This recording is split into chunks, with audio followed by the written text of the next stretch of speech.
Alright guys, so we got a video here from 𝕒𝕤, okay? White privilege is a crutch. Now, right off the bat, here's what I'm gonna say. In probably most situations where someone's claiming white privilege, okay, it probably is a crutch. Alright? But I would say there are certain situations that could be an example of white privilege, right? When I actually watched Officer Tatum's video about white privilege, okay, and I agree with everything he freaking said. Yes, white privilege does exist, but it is not to the degree that a lot of people wants to make it out to be, right? So he says there's a privilege in almost every aspect of life. There's pretty privilege, there's all these other things, and we just shouldn't be constantly getting caught up in this one area, right? There's a lot of areas of life where people could be discriminated against, okay? And I agree with that. Hopefully she's going to have a nuanced perspective here. I don't know, like, I've watched a few of her videos, a while back, but I really don't remember too much about what her views were or anything like that, all right? So let's just go ahead and see what, direction this video is going to go in. Okay.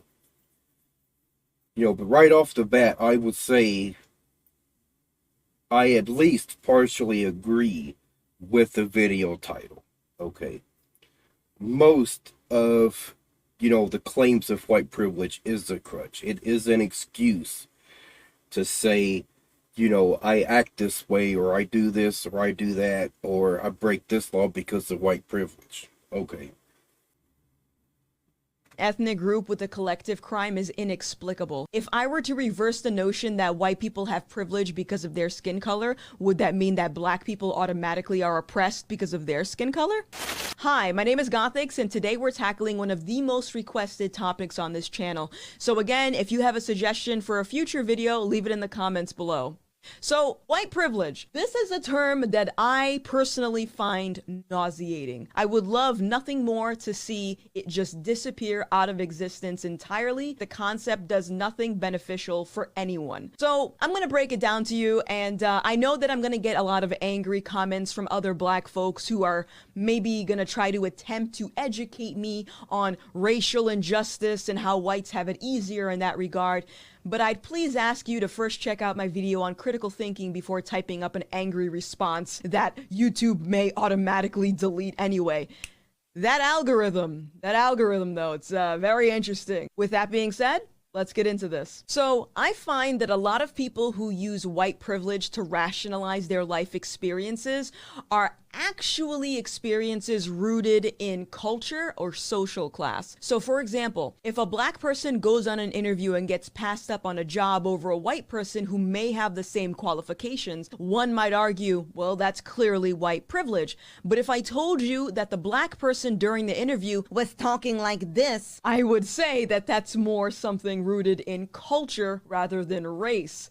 Here's another example. Let's say a white person and a black person committed the same crime, but only the black person got sent to prison. One might say, well, that's obviously white privilege. But if I told you that the white person had a better lawyer, that would be something rooted in economic privilege. The usual response that I get is, well, black people make less money on average because they lack opportunities. And I would actually argue that a lot of white people have been very accommodating with entertaining this idea of white privilege and lack of opportunities in this regard. So what opportunities, you may ask? Well, let me give you some examples. So how about white voice actors who step down from their role to allow black voice actors to take that role instead?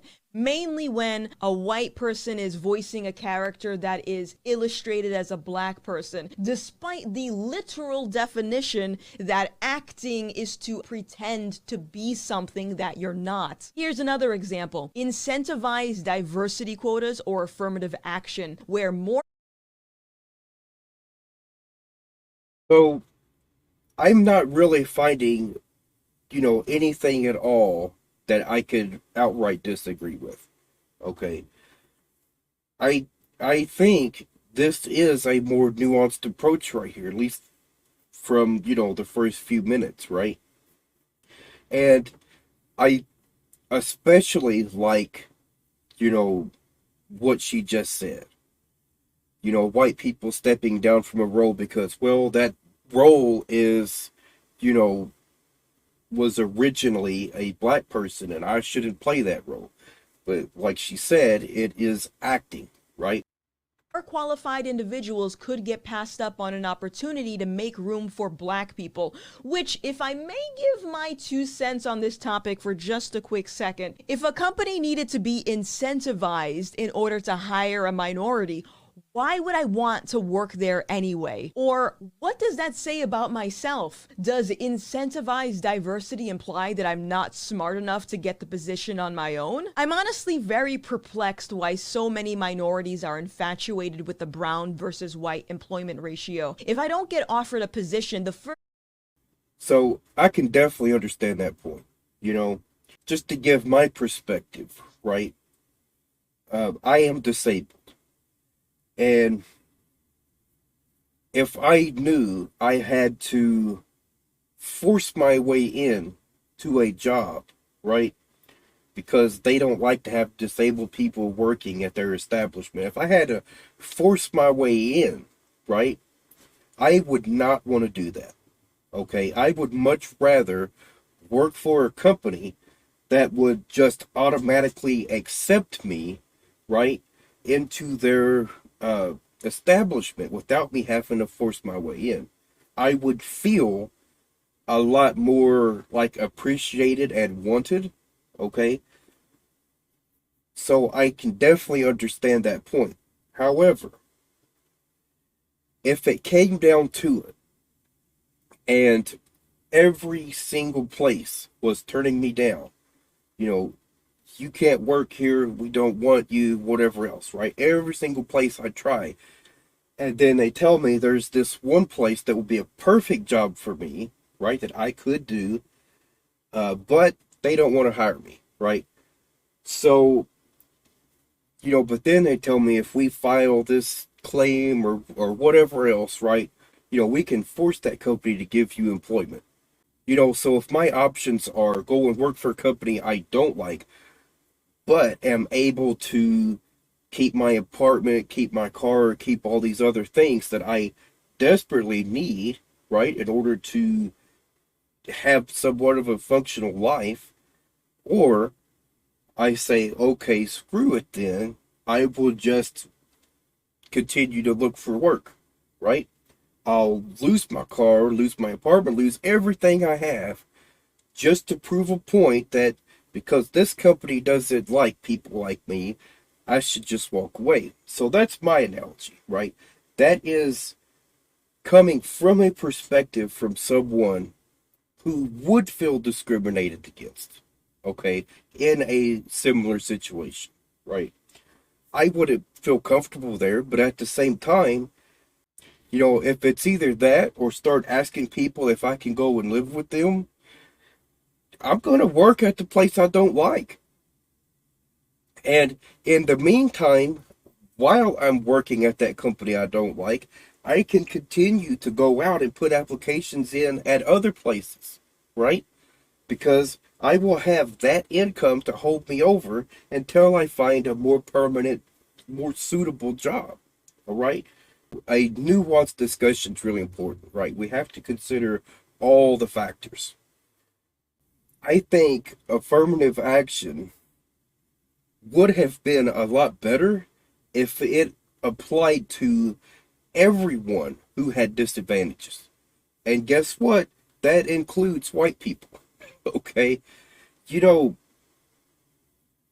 so because I would say I believe that in rare occurrences, white privilege does exist.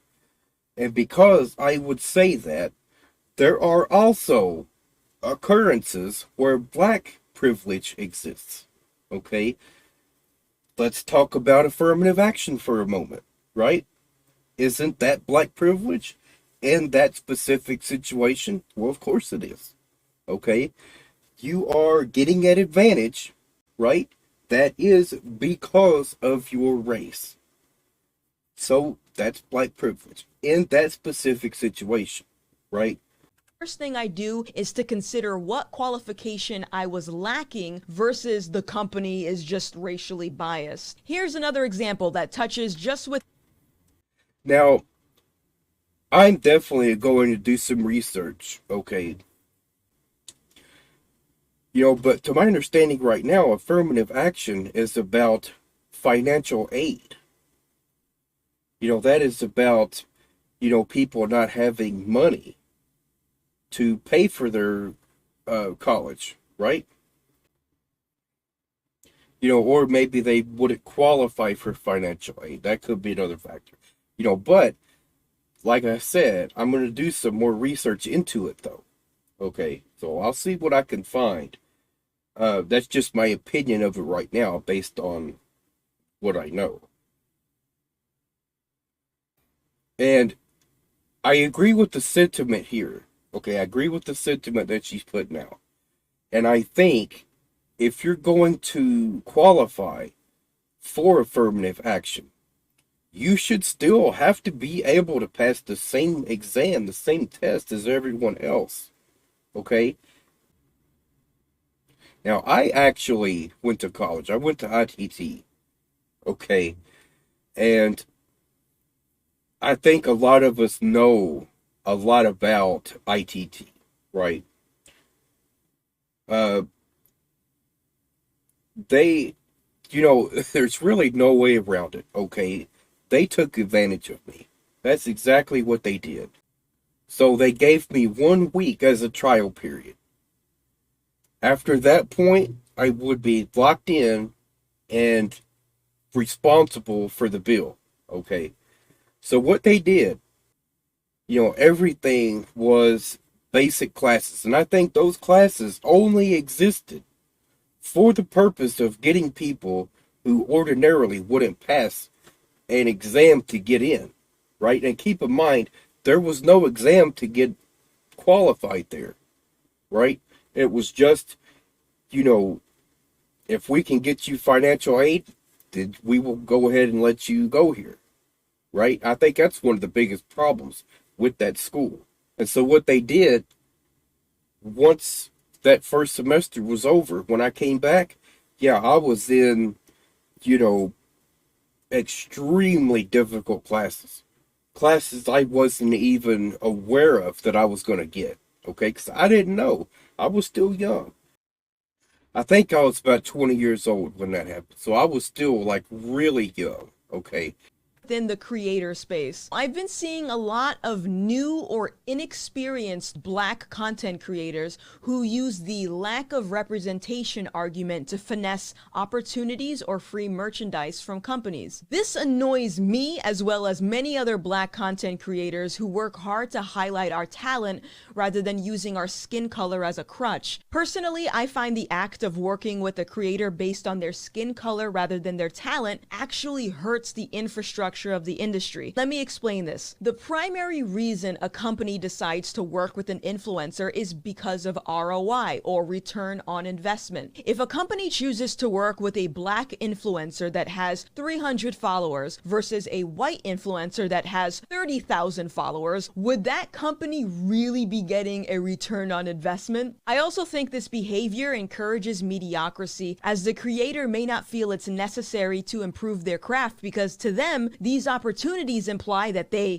made it. I mean, think about it for a second. Why bother fine-tuning your craft if you can just skip all the hard work and complain about white privilege? Moving on, I think it's ignorant to suggest that white privilege is the only privilege. There are varying levels of privilege depending on who you are. What about Black privilege? The privilege to call someone racist and not feel an obligation to prove that racism. Or, like I said at the beginning, I hope she's going to have a nuanced perspective here. And from what I can tell, she absolutely does. Like I just said a few minutes ago, like, there's going to be privilege in almost every single situation, right? Someone who's born with disabilities, is going to be missing out on a lot of privileges. Okay? There's going to be a lot of things that person isn't going to be able to do. You know, and the other thing too, just because we establish that privilege exists in one, specific scenario, doesn't mean that, the employer's wrong, or, something's wrong, or this is wrong, or that is wrong, right? Because going back to my situation where I wasn't able to do the work as quickly as they expected, are they wrong for that? Well, no. So they're paying me to complete this task, and, everything else they're expecting me to be able to do, and I'm only completing this one, and this one. And everything else just isn't getting done because I'm not able to do it that quickly, right? So they're paying me full price for half the job, and I can't ignore that. It still sucks for me, and it sucks for them. It sucks for everybody. So, that's something else we have to consider also. Or the privilege to say all of my problems are because of white supremacy and no one challenge you to elaborate on that claim. I think that's pretty privileged in itself. For those of you that don't know, I actually co-host a podcast here on YouTube called Subtweet This, and we actually just finished up a great conversation that could tie into this topic. Take a look. I've listened to a lot of your music, and it seems that you have a lot of messages that pertain to self-accountability. So is that something that you're trying to strive to get that message out to your audience? That's probably the most important thing of everything, that all the topics that I cover: self-reliance, responsibility, because it's something that in this day and age, not just due to politicians, but due to the education system, where being an individual and being responsible for your actions is something that is put by the wayside. And this is why a lot of people adopt the economic philosophies that they adopt the social policies that they adopt, because it rids them of the responsibility. And me personally, I just think that's for losers. The first thing that I look at, even if there is a wrongdoing, I'm looking at, okay, what did I do to put myself in that situation for this person to even do me wrong or me to be done wrong? Because I think that's empowering. So would you say that a lot of people suffer from a victim mentality where they have to constantly go, I'm in this position because of other people? Absolutely. And it's because it's an easy position to have. When you can sit there and place blame on everybody else or every other thing, aside the white man across the corner or something like that. When you can do that, it's a very easy position to adopt, because there's no responsibility. There's no accountability to your actions. You can always place blame on someone. It's a very easy position to adopt. And that's why a lot of folks do tend to adopt that. And they don't, because though it's liberating with. Yeah, so I definitely agree with, everything we're saying here. It's actually pretty simple, right? If someone is claiming any kind of privilege, then I'm going to need as much details as possible so I can understand, right? And the reason for that is because it's just too easy. Like he said, it's easy to say, the rest of the world is wrong. I did nothing wrong. I shouldn't be punished because of this, or this. Okay. But you're going to have to be able to prove that whatever happened that you disagree with, that you didn't like, that it is because of this, or that. Right? Freedom comes responsibility. You know what I mean? And a lot of people they actually shy away from that idea, because they come to that realization that, well, my actions are the biggest, primary, more so determinant of where I am going to be in life. That a lot of people they're scared of that sort of responsibility. So they adopt more victimhood. It's like, all right, well, who can I blame? Well, the white man, this type of person. It's unfortunate unfortunate because those people, like, there's obviously probably being politicians who gain control over people's lives, being predatory in that regards. This idea that, okay, you are a victim, let me come save you. At the end of the day, if I were to acknowledge white privilege, I would still be responsible for my own life. It wouldn't change my circumstances, and certainly me acknowledging white privilege wouldn't benefit me in any way. Now, if a white person were to acknowledge their privilege, I find it usually does one or two things. It could make the person feel proud or superior to black people, which I find a little bit counterproductive if we're talking about white supremacy. The notion of white privilege would just further reinforce that idea. On the other hand, it could also make a white person feel guilty or shamed simply because they were born. And if a black person were to acknowledge white privilege, I find that it usually does one thing and one thing only. It cultivates victimhood, a mindset that continues to reject the concepts of perseverance, resilience, and self-accountability. And that's all I gotta say about that. Hey, if you enjoyed this video, give it a thumbs up and make sure. So look, I absolutely agree with everything that was said in this video. Okay. If a white person has, what you would call white guilt, then I would ask them, okay, what did you do yourself that was wrong? Okay, then we can talk about that. But if you didn't do anything wrong, if you're feeling guilty for what someone else did, that's wrong. And Tupac had the same message, just so y'all know. Why me? Because I'm Tupac. No, I'm not angry at them. I'm angry at the system. I don't want nobody else to go to jail. You know what I'm saying? But I don't want to go to jail for something I didn't do. You know what I'm saying? I just don't want to be the scapegoat. I want to be, only way I've been practicing my whole life to live my life is to be responsible for what I do. I don't know how to be responsible for what every black male did. I don't know. Yes, I am going to say that I'm a thug. That's because I came from the gutter and I'm still here. So look, here's Tupac saying the same exact thing, right? I can't be responsible for what every black male did, right? I'm responsible for what I do. And to spin this around and go the other way with it, from, coming from a white person, right? I can't be responsible for what every white person did, right? I'm responsible for what I do, not from what they do. So, alright, that's it for now, y'all.